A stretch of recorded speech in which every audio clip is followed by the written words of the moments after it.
Hello and welcome to episode 8 of Majunda Minute. And today, it's pretty special. It's 2.10. The update notes, the patch notes for 2.10 came out about 20 or 30 minutes ago. I was at work when they released, so if I wasn't, I would have recorded this earlier, but what's wrong with being like 30 minutes behind of time? That's it's more than being like a couple days behind. So let's just get into it. So 2.10 is the creature markers update, and we've got creature markers, new creatures, new abilities, new raid bosses, new achievements. Now, most of these I was already aware of because from data mined and leaks and whatnot.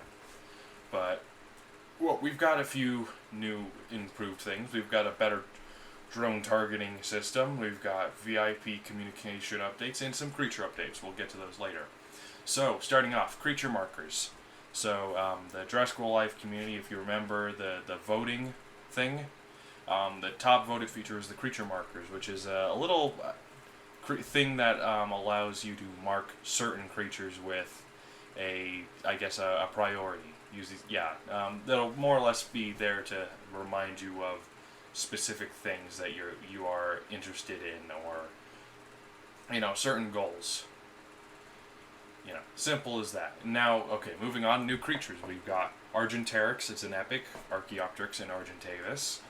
It's of, I'll read the descriptions might as well. What this tiny avian hybrid lacks in size, it makes up for in its craftiness.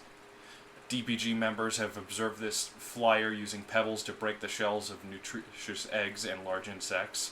Just like the modern Egyptian vulture, perhaps Argenteryx inherited the trait from its Argentavis ancestor. Argenteryx is a cunning swarmer.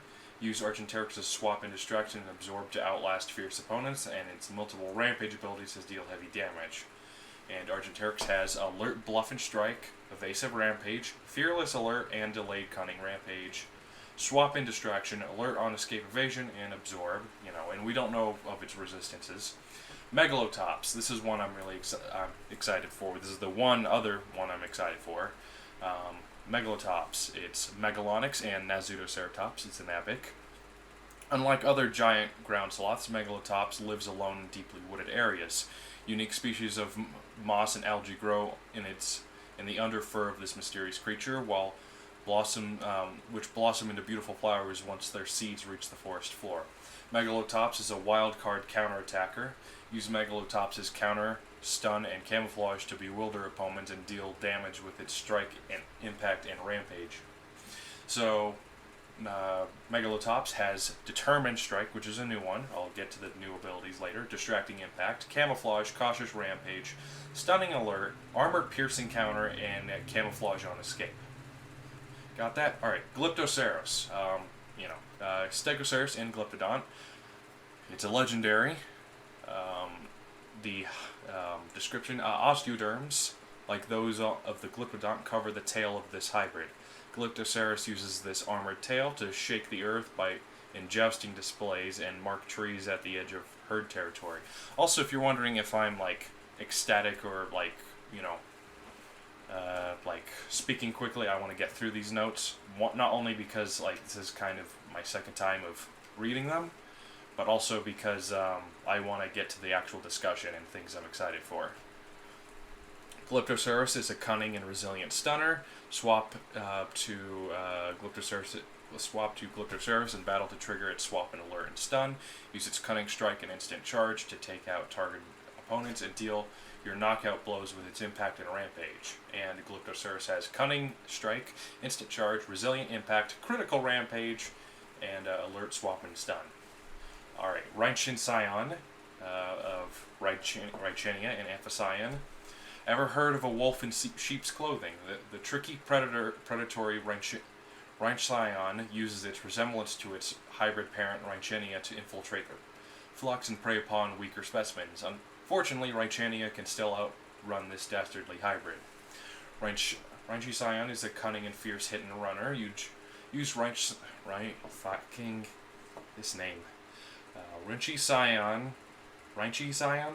daring evasion to increase speed and damage while dodging, deal damage with strike, impact, and rampage, and use collision to trigger a guaranteed critical hit. And Range Scion has Devious Strike, Instant Bluff, Fierce Impact, Alert, Safety, Rampage, and Collision, which, like I said, I'll get to the new moves. Alright, the first of the three uniques, Forurex of Forasaur and Dracorex Gen 2. Forurex literally means Carrier King. DPG members have taken to nicknaming this armored Forasaur something similar, the Griffin. Both titles suit the Territory Super Hybrid, which carries its armor with its everywhere in the bony scutes around its skull and thick, lustrous feathers. Forurex is a cunning and fierce hit and runner. Use Forurex's cleansing abilities to avoid your opponent's debuffs, lock them down with Alert, Lockdown, and deal heavy damage with Rampage. Swap out Smart with Lethal, Rampage, and Run.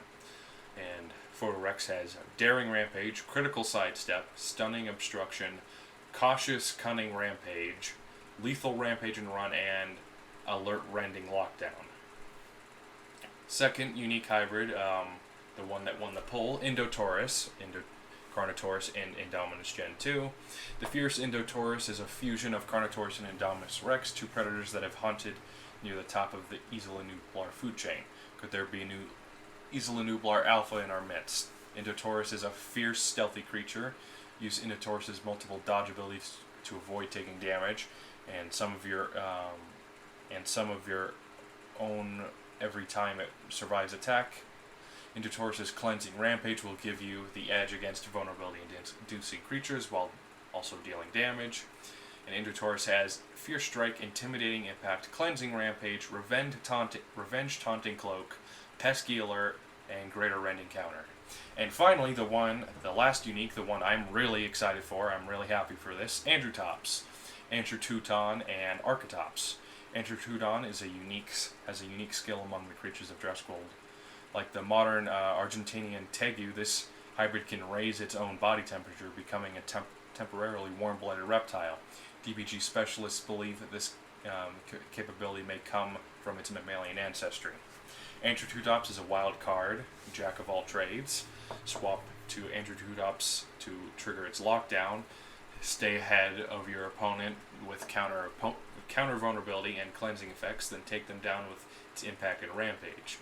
And Androteuton has Daring Strike, Delayed Revenge, Distracting Rampage, Cleansing Impact, Piercing Revenge, Swap in Lockdown, Counter Vulnerability. You got that? Alright.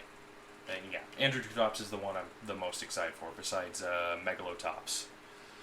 Alright, new abilities. Cleansing Rampage, should be self-explanatory. You cleanse yourself, attack times 2. Counter Vulnerability, it's like Exposing Counter, but you actually deal damage with your counter this time. It's a ×1 attack. Critical Rampage, we all know, critical impact, so just turn that into a rampage. Determined Strike, target self, cleanse, reduce damage and damage over time. Target highest speed, remove speed increase, critical and damage increases, reduce critical chance 100% for 2 attacks, reduce damage 50% for 2 attacks, precise attack, vulnerable for 1 attack lasting 2 turns. That's quite the move. It cleanses damage over time, or reduce damage and damage over time. It removes speed, critical, and damage increases, reduces critical chance by 100%, and does reduce damage, and does a precise attack and imposes vulnerability. So that's quite the nice ability. Now Collision. Target escapee, attack 1 times with a 100% critical hit. So this is an on-escape ability. It's just a critical strike, essentially. Delayed Revenge, Distracting Rampage. Target highest damage, Distracting Rampage. But it's got a delay of 1. But on Revenge, it's got, no delay, like a typical Rampage is. Alright, Piercing Revenge. It's essentially Rending Takedown, but it's a revenge ability. But it also, Removing shields, damage, deal 40% of target's match HP as armor-piercing damage, and it imposes a swap prevention lasting 2 turns. And on Revenge, it's got no delay on Revenge. Revenge Taunting Cloak. It's Revenge Cloak, but you will taunt as well. Instant Bluff. Cleanse. Increase speed 10%. Increase damage 50%. 75% chance to dodge. And it's got a cooldown of 1. So it's essentially a sidestep. Well, it's more of an evasive sidestep, but also it's a critical increase. Well, it increases your damage. So that might be helpful. Intimidating Impact. Remove shield. It's an impact, but it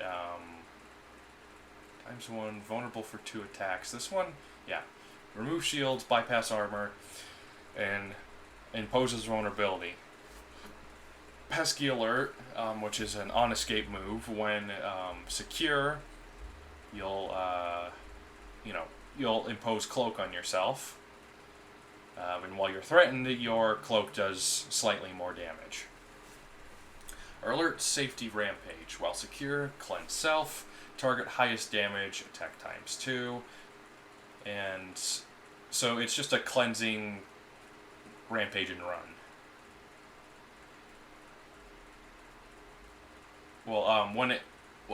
That's interesting. So when you're threatened, when it's secure, it's just a cleansing rampage. But when you're threatened, when you're low health, it's an automatic swap, and you deal an impact damage instead of a times 2.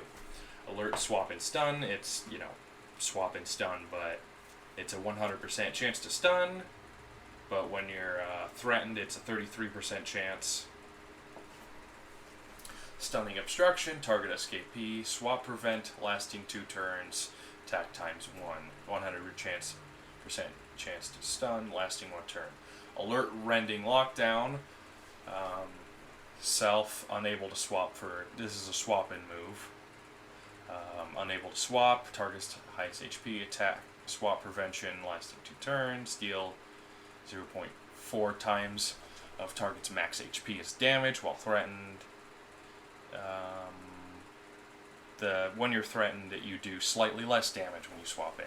So it's just basically swap in savagery, but also does lockdown. Now, Daring Strike. This is a thing a lot of the creatures have.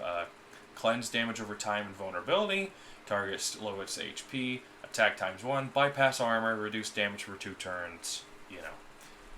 It's an armor-piercing distracting strike that cleanses damage over time and vulnerability. Critical sidestep. It's sidestep, but you also increase your critical chance. Cautious Cunning Rampage. It's a priority cunning rampage. It has a cooldown of times 2. This is essentially instant rampage, but it's a cunning rampage. And then finally, Lethal Rampage and Run. This one is kind of devastating. You remove shields, attack times 2, bypassing armor, damage over time of 0.34 times target's max HP, lasting 2 turns, and automatic swap. And then it's got a cooldown of 2 and a delay of 2. Alright, moving on, we've got new raid bosses. Post-Dimetrodon will replace Sinoceratops. Megalatops will replace Erlicogama. Glyptoceras will replace Mammotherium. Rainchy Scion will replace Pyritator. Androtops will replace Ripolith. And Phororex will replace Smilonemes. And there's a new achievement, Isla Nublar Alpha, and that's just have Indotaurus in your collection. Now, what's improved? Drone targeting system improvements. The red dot at the center of your drone crosshair has increased its size in all drone modes in order to help you aim more accurately. And for VIP, Jurassic World Live is better as a VIP. We've improved communication around VIP rewards with a few changes to become a VIP. Pop-up now. This pop-up has more information on increased rewards available in the Daily Incubator. Daily Battle Incubator will now have a VIP info button next to it for all players. Alright, moving on. The other thing I'm excited for, the creature updates. So, there's only 4 creature changes, and if some of you were following me on Instagram, I kind of posted some of the early ons, but these are the changes. So, Sarah Magnus has been given a rightful nerf. Its attack has been reduced to 1,300. Its speed brought down to 113. Its armor brought down to 25%, and its critical brought down to a 10%. Hadros Lux has its resilient rampage has become decelerating impact, and its attack has been reduced to 3,050. And Mortem Rex has gained its vulnerability resistance back, and its stun resistance has been brought up to a 75%. And finally, Testicornibus has been slightly adjusted, and for good reason. Like, I'm a little bummed to see one of its key features go, which is Swap and Heal, has been removed, and some of its resistance, its stun resistance and its swap prevention resistances have been brought down to 67 and 33% respectively. Other than that, Testicornibus is still good. Am I still a little mad that they haven't touched Smilonemes, and Smilonemes is still in a really bad state right now? Yeah, but they can only fix one thing at a time, I guess. And they've, fixed some bugs, the typical, and there's still some other ones. But other than that, a nice update. I like this one. This one's certainly an improvement over the last update. I'm mostly excited I'm happy about the balance changes, Sarah Magnus and Hadros Lux. I feel they're actually balanced now, and I'm really excited for Andrew Tops. I've already had Andrew Tudon and Architops at level 20 for a good while now, so I'm already ready for them. I'm just going to be going out, spending most of the rest of today going out and collecting as much Architops DNA as I can. So, I don't really have any other thoughts, because, I'm just excited for this update. Let me know what your thoughts are. I'm excited to see how this update, goes over with the majority of the community. But in the meantime, I guess I'll see you around soon. I'll be recording a new episode with a guest, Spinebreaker, most likely. Maybe another guest if someone wants to join us on the show. Just comment and message me, and I'll let you in on the details. But other than that, Majunda Boa out.